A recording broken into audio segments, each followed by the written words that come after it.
Hai, Assalamualaikum. Saya Ainin Sofia binti Azami.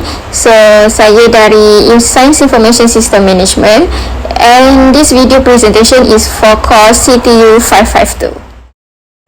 Okay, hari ini saya akan terangkan tentang Confucianism dan tajuk saya adalah bagaimana manusia hidup atas muka bumi ini dan apa tugas mereka sebagai seorang Confucianism. Confucianism adalah kemanusiaan, satu falsafah atau sikap yang berhubung dengan kemanusiaan, tujuan dan keinginannya daripada sesuatu yang bersifat abstrak dan juga masalah ideologi. Seterusnya, dalam Confucianism, manusia adalah pusat daripada dunia. Manusia tak dapat nak hidup bersendirian, melainkan mereka hidup bersama-sama dengan manusia lain.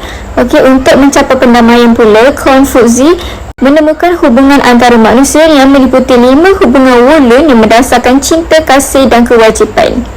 Seterusnya adalah ajaran Confucianism. Ajaran Confucianism ini adalah ajaran Confucius yang paling mendalam, terletak pada penekanannya pada pembangunan diri atau tamadun diri, teladan moral dan keupayaan untuk membuat keputusan yang terlatih dan bukannya pengetahuan tentang undang-undang alam. Perkataan Confucianism ini adalah perkataan pinjaman bahasa Inggeris iaitu Confucius. Bukanlah agama, sebaliknya ajaran falsafah untuk memperbaiki akhlak dan menjaga etika manusia. Confucianism ini tidak membezakan manusia daripada masyarakat sebagai objek berbanding objek seperti dalam falsafah barat. Kemudian, prinsip sistem pemikiran ini diasaskan oleh Confucius yang dilahirkan di China pada 551 sebelum Masihi. Ajarannya dinamakan sempena nama yang diberi dalam bahasa Latin, iaitu Confucius. Beliau seorang yang bijak sejak kecil dan terkenal dengan penyebaran ilmu baru ketika berusia 32 tahun. Confucius juga pernah menulis banyak buku moral, sejarah, sastera dan falsafah yang diikuti oleh ramai penganut ajaran ini.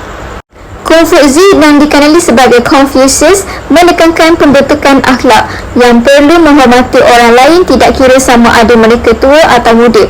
Kedua-duanya perlu menghormati satu sama lain secara sama rata tanpa sebarang bentuk diskriminasi.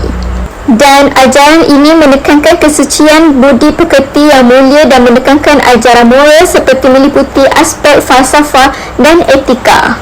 Kemudian saya akan terangkan 3 ajaran pokok dalam Confucianism ini. Yang pertama adalah Zongyun. Mereka diarahkan untuk cuba menyempurnakan dan menyucikan hati dan fikiran ke arah keseimbangan yang harmoni. Yang kedua adalah Tian yang dikenali sebagai syurga telah memberi watak asli kepada manusia. Dan yang terakhir adalah Senjing. Senjing ini adalah jika seseorang dapat menemui semula watak sebenar dia, maka dia boleh dipanggil sebagai Zengren, figur seseorang ideal yang Confucius. Orang seperti ini sudah pasti akan dapat mengawal dunia dan segala isinya. Kemudian daripada 3 ajaran pokok Confucianism ini, peraturan undang-undang dan peraturan mesti dikeluarkan dan perlu mengekalkan adat nenek moyang. Seterusnya adalah konsep ajaran Confucianism. Seperti yang telah dimaklum, Confucianism ialah ajaran Confucius atau dalam bahasa Mandarin yang dikenali sebagai Conzi, yang merupakan seorang ahli falsafah hebat daripada China. Confucius juga merupakan pengasas falsafah Confucianism. Confucius berpendapat bahawa jika hendak mempraktikkan mencintai orang lain, haruslah mengamalkan konsep kesetiaan dan keampunan, iaitu mengamalkan sikap apa yang kita tidak dikehendaki jangan kita lakukan terhadap orang lain.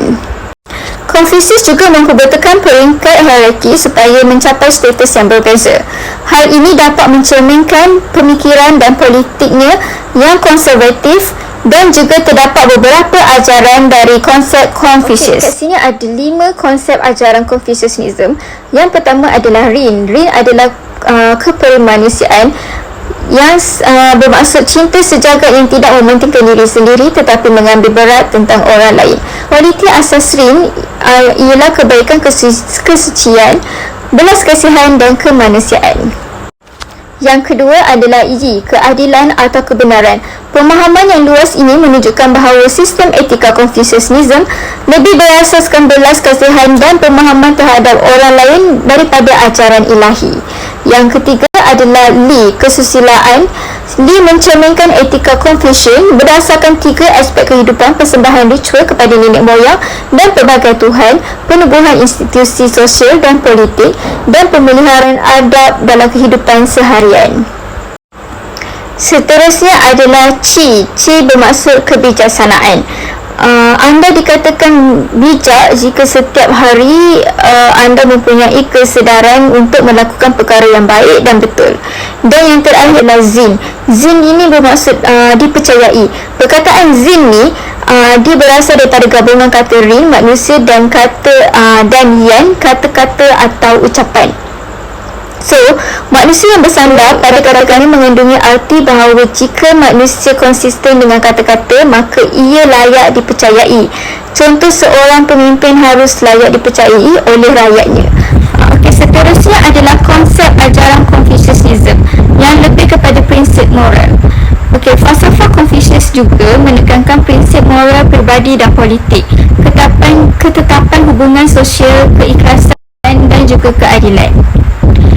Falsafahnya mempengaruhi masyarakat Cina di seluruh dunia. Confucianism juga dikenali sebagai Rujia dan ajarannya terkandung di dalam buku Lun. Confucius menekankan 5 hubungan antara manusia, Wulun, yang menetapkan peranan individu dalam masyarakat. Yang pertama adalah hubungan antara suami dan isteri, iaitu harus dijalin mesra antara suami dan isteri, seperti suami harus jujur kepada isteri dan isteri patuh kepada suami. Yang kedua adalah hubungan antara bapa dan anak, seperti bapa harus baik hati terhadap anaknya dan anaknya harus bertanggungjawab terhadap orang tuanya. Yang ketiga adalah hubungan antara raja dan pegawai, seperti raja harus berkeperimanusiaan dan pegawai harus menunjukkan taat setia. Yang keempat adalah hubungan dengan saudara muda, seperti adik-beradik, iaitu harus bermurah hati dan bantu serta mudah patuh dan hormat menghormati. Dan yang terakhir adalah antara sahabat yang harus berasaskan kejujuran. Seterusnya adalah pembentukan karakter. Ajaran Confucius ini bertujuan untuk mendidik dan menekankan manusia bahawa manusia boleh berkhidmat kepada negara dan masyarakat. Dan juga untuk memahami ajaran Confucius perlu memahami kitab-kitab yang mengandungi ajaran tentang etika, iaitu etika dalam keluarga, masyarakat dan negara. Seterusnya, pada awal 1980-an, Confucianism mula bangkit semula, namun kebangkitan Confucianism bukanlah untuk memulakan tradisi lama maupun memulakan ajaran dan amalan lama, tetapi kerana nilai-nilai Confucianism yang telah diturunkan dari generasi ke generasi berakar umbi dalam sosial sistem. Nilai moral dan kerohanian Confucianism yang menekankan tanggungjawab moral, pemahaman manusia tentang kehidupan yang diyakini mampu diteruskan pada masa hadapan. Dan yang terakhir adalah struktur asas keluarga dari Chia hingga Zhu adalah asas untuk penerapan Confucianism. Semua kehidupan keluarga dan tingkah laku, adat, ritual, rangkaian sosial masyarakat disepadukan dalam institusi politik, ekonomi dan sosial. Seterusnya adalah aspek positif dan negatif dalam Confucianism. Dari segi aspek positifnya adalah China menjadi kuasa besar dan mempunyai autoriti dalam perdagangan, dalam sistem perdagangan dan mengekalkan sumber mereka. Yang dapat mengekalkan sumber mereka seperti masyarakat yang muda mesti selalu menghormati warga tua, tak kira baik ataupun jahat walaupun telah didera olehnya. Dari aspek negatifnya pula, diskriminasi terhadap seorang wanita yang tidak percaya kepada berfikiran logik, tetapi ia lebih kepada belajar dari pengalaman. Kesimpulannya adalah ajaran Confucianism telah membawa impak kedua-duanya, positif dan negatif, kepada peradaban tamadun Cina sehingga kini. Confucianism bukan sahaja memberi kesan yang mendalam kepada tamadun Cina, malah ia telah memberi kesan yang berkekalan kepada kebanyakan negara-negara di dunia ini. Confucianism juga telah menjadi tokoh-tokoh terkemuka dan inspirasi kepada ramai tokoh-tokoh dan masyarakat, dan ajarannya masih digunakan di negara China dan negara lain. Ada banyak nilai-nilai yang dapat digali dari ajaran Confucianism yang dapat dipakai dalam kehidupan dewasa ini, terutama untuk menyumbang kemajuan peradaban manusia dalam bidang ilmu pengetahuan dan teknologi. Seperti yang telah dijelaskan sebelumnya, tujuan Confucianism adalah untuk membantu manusia mencapai keutamaan tertinggi manusia Zhengzi melalui kemanusiaan, penghormatan dan harga diri. Itu sahaja pembentangan saya tentang Confucianism ini, dan